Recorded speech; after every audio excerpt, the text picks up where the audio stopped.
Number 3. Hellzapoppin. Clarence MacDonald met Dorothy Ann Brose at high school in Chicago, Illinois during the 1940-1941 school year when they were both 16. They eventually started dating. Dorothy's parents didn't approve of the relationship. Dorothy, who was their only child, was smart and a good student. In her senior year, she was voted the All-American Girl of the high school. Clarence came from a troubled family. When Clarence was 11, his father was arrested for sexually assaulting his daughter. His father was arrested and later found dead, hanging in his jail cell. Clarence had a major problem with jealousy. Clarence and Dorothy weren't exclusive, so she went on dates with other boys. By the fall of 1941, Clarence had become obsessed with Dorothy. He stalked her and repeatedly asked her to marry him. By early 1942, Dorothy was trying to distance herself from Clarence.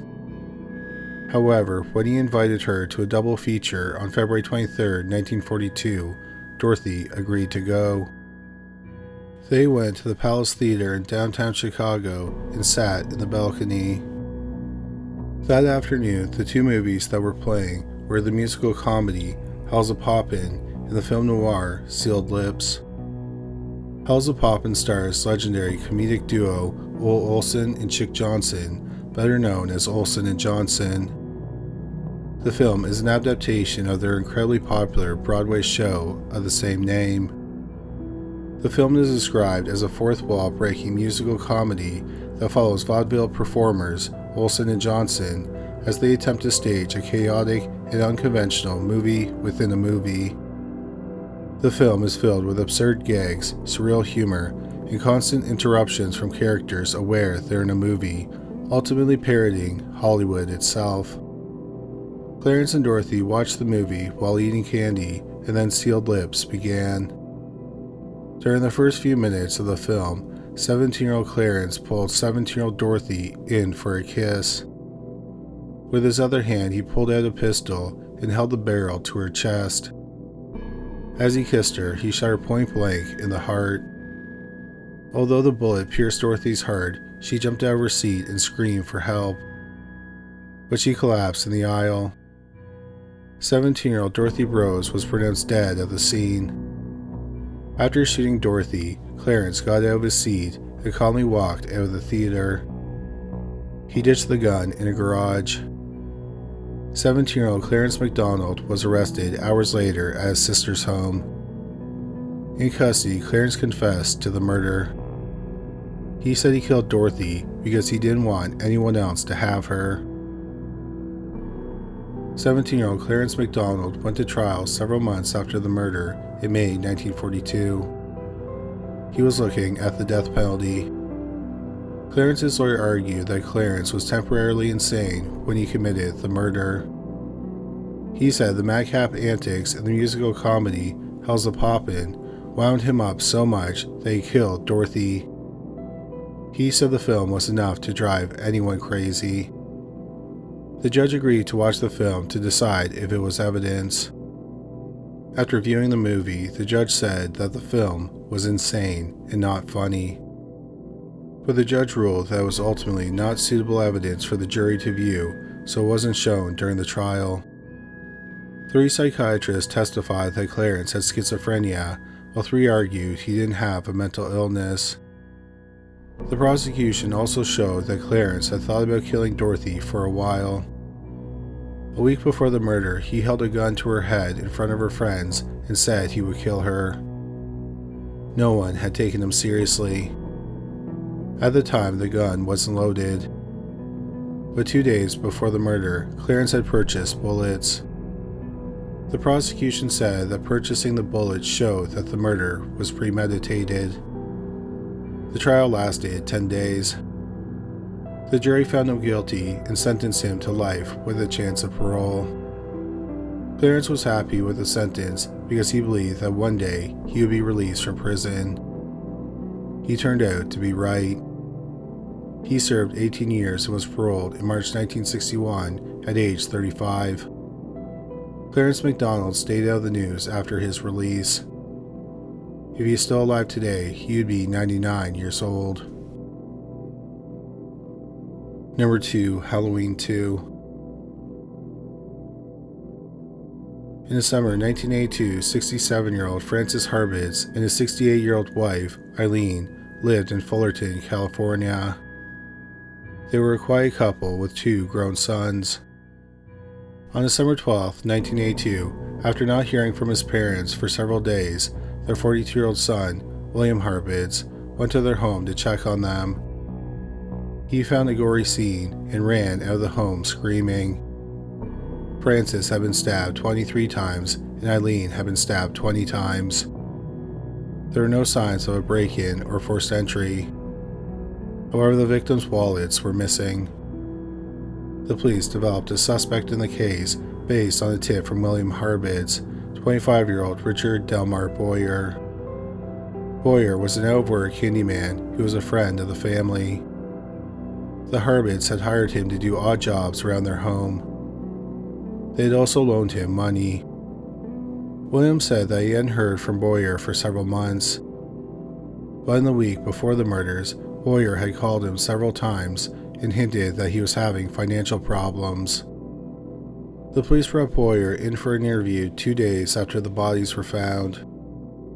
After hours of intense questioning, he admitted to killing the couple. He said that he was broke and he was looking for money. On December 7, 1982, 5 days before the bodies were found, he and a friend were hanging out and drinking. They also injected cocaine. Then he smoked PCP with another friend. By the time he arrived at the Harbitz's home, he was also high on Benzedrine, which is an amphetamine. He said he went to the couple's home to find out where William had moved because he wanted to borrow some money from William. Eileen welcomed him into their home. Boyer said that while he was in the home, he saw Francis's wallet and he got the idea to rob them. He claimed he had no intention of hurting them. Then he saw a hooded figure shrouded in fog holding a knife. He said the figure looked like Jason Voorhees from the Friday the 13th franchise and Michael Myers from the Halloween franchise. He said that the figure took over his body.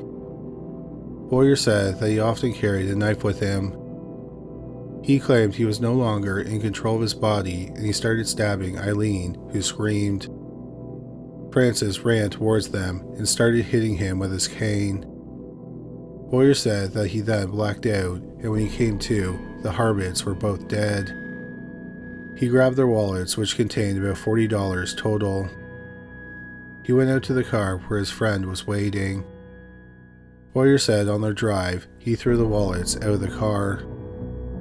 Boyer told the police where he tossed the wallets, and they recovered Eileen's wallet. They also found the murder weapon in Boyer's pants that were splattered with blood. Richard Boyer went to trial for the 2 murders in June 1984. The defense had an unusual strategy. They argued that Boyer was so messed up on drugs and alcohol that he was out of his mind and reenacted the crimes committed by Michael Myers for the 1981 movie Halloween 2. Since he wasn't in control of his mind, he was not guilty by reason of insanity. During the trial, there was a screening of Halloween 2. It was occasionally stopped so UCLA psychopharmacologist Dr. Ronald Siegel could compare scenes in the movie to what Boyer did that night. It was the first time a commercial film was used as evidence in a murder case in American history. The trial lasted 6 weeks. Then the jury deliberated for 10 days. They were unable to come to a unanimous decision. They had voted 11-1 to convict. So a mistrial was declared. Boyer went to trial several weeks later in July 1984. It was the same evidence as the first trial, including a screening of Halloween 2. This time, the jury deliberated for 2 days. They found Boyer guilty of murder. In September 1984, he was sentenced to death. Then, in March 1989, the California Supreme Court overturned the conviction and vacated his death sentence. The Supreme Court ruled that Boyer's rights were violated when he was questioned. The police said he voluntarily came in for questioning. However, when two officers went to his home to bring him in for questioning, they pulled out their guns and told him to freeze because he tried to go out the back door. In effect, Boyer didn't feel like he had a choice but to go to the police station. Then, when he was being questioned, he asked for a lawyer repeatedly, but the detectives continued to question him. Then, in February 1991, while Boyer was awaiting trial, it became public that he was a suspect in another murder that happened 2 years before the Harbitzes were murdered. 75-year-old John Houston Compton was a widower who lived in a trailer park in Fullerton. On August 22, 1980, he went out for dinner alone. John's body was found in a bush near a college bookstore. When his body was found, it was still warm. He had been stabbed to death. 2 weeks later, his car was found abandoned, and there was a bag from McDonald's with a receipt in it. The receipt was printed after John's body was found. The police talked to employees at the McDonald's. One of them remembered a customer coming through drive-thru that night in John's car. The man was memorable because he was covered in blood.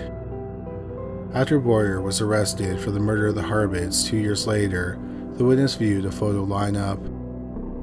She picked Boyer as the man she saw. She said she was sure it was him. However, the police did not charge Boyer with the murder.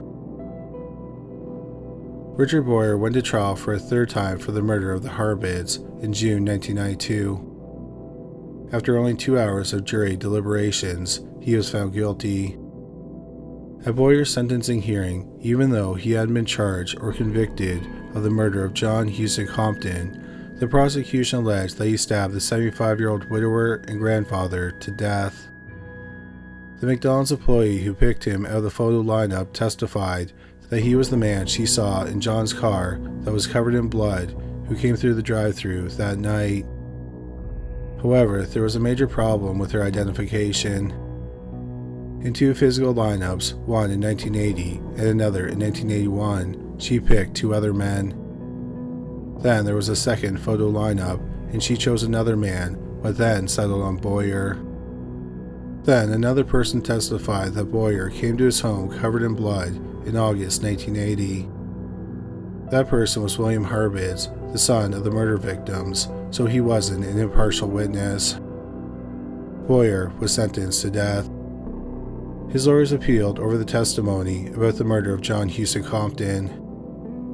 Boyer's lawyer said that the district attorney was angry because the appeal that overturned Boyer's conviction and sentence had embarrassed him, so he wanted to ensure that Boyer was sentenced to death again. Boyer lost the appeal and remained on death row.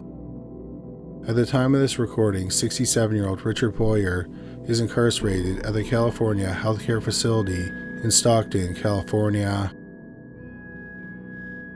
Number 1. The Last Seduction. In the spring of 1996, 36-year-old Ken John LePink lived in Anchorage, Alaska. He had moved out there about 3 years earlier, in 1993. He worked as a commercial fisherman.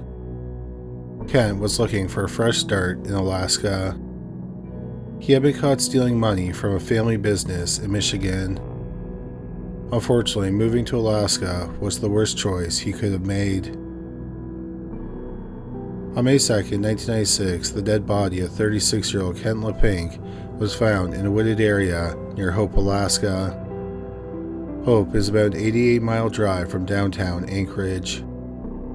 Kent had been shot 3 times in the back at close range with a .44 caliber gun.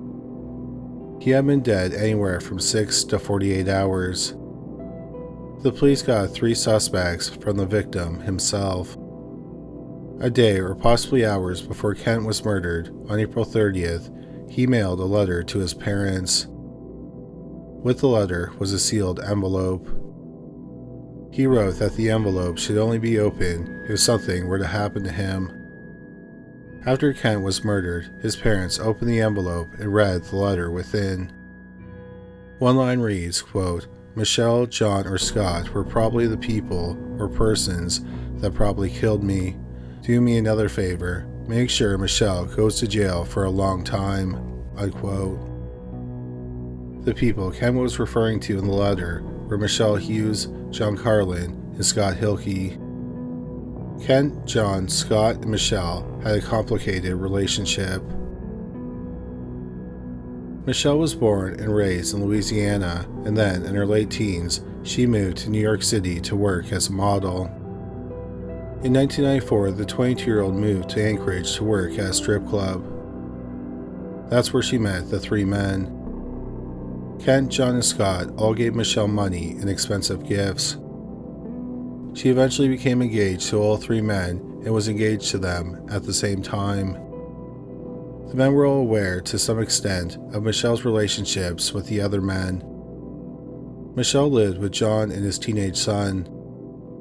At one point, Scott lived with them, and then when he moved out, Kent moved in.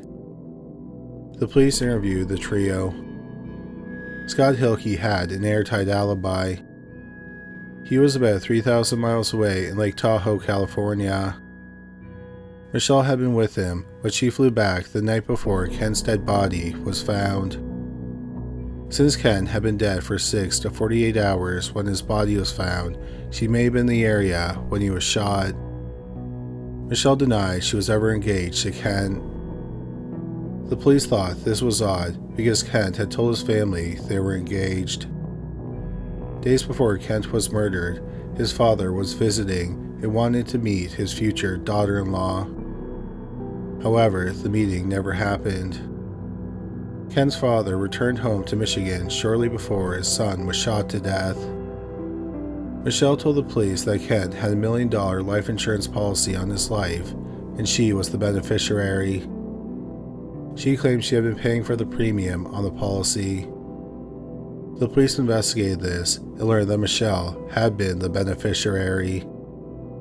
But a week before he was murdered, Kent changed the beneficiary to his father. Then the police found an unusual piece of paper in Kent's car, which was parked at his home. It was a printout of what appeared to be an email exchange between Michelle and John Carlin. In the exchange, John wrote about a cabin near Hope he owned, and he was doing repairs on it. The exchange also implied that Michelle was going to be at the cabin with another man. At the time, Michelle was in California with Scott, but Kent didn't know that. This was when his father was visiting, and Kent was desperately looking for Michelle because he wanted to introduce her to his father. So a few days before Kent was killed in Hope, he had traveled there looking for the cabin. He came back without finding the cabin. During their investigation, the police learned that the cabin did not exist. While all this was suspicious, it was all very circumstantial. The police had no physical evidence that connected anyone to the murder. Notably, the murder weapon wasn't found. The police asked Michelle and John if they owned a gun, and they said that they didn't. The case eventually went cold. Months later, Michelle Hughes and John Carlin moved out of the state. In 2004, a cold case unit was established in Alaska, and one of the first cases they looked at was the murder of Kent LePink. Early in the investigation, they looked at 2 computers that were collected for evidence 8 years earlier. They were able to retrieve deleted emails between Michelle and the 3 men. It was clear she had been manipulating them. She told each man that they were the most important one and was dismissive of her relationship with the other 2. One email sent from Michelle to John made the police even more suspicious. Michelle wrote, quote, "Did you know you could buy citizenship in Seychelles for around 10 mil? No matter what crimes you have committed, they will not extradite," unquote. They also found emails that contradicted Michelle's statements that she was never engaged to Kent. For example, in one email she wrote to Kent, she asked for $2,500 for a wedding dress. It was determined that the murder weapon was a .44 caliber Desert Eagle, which is an unusual but very powerful handgun.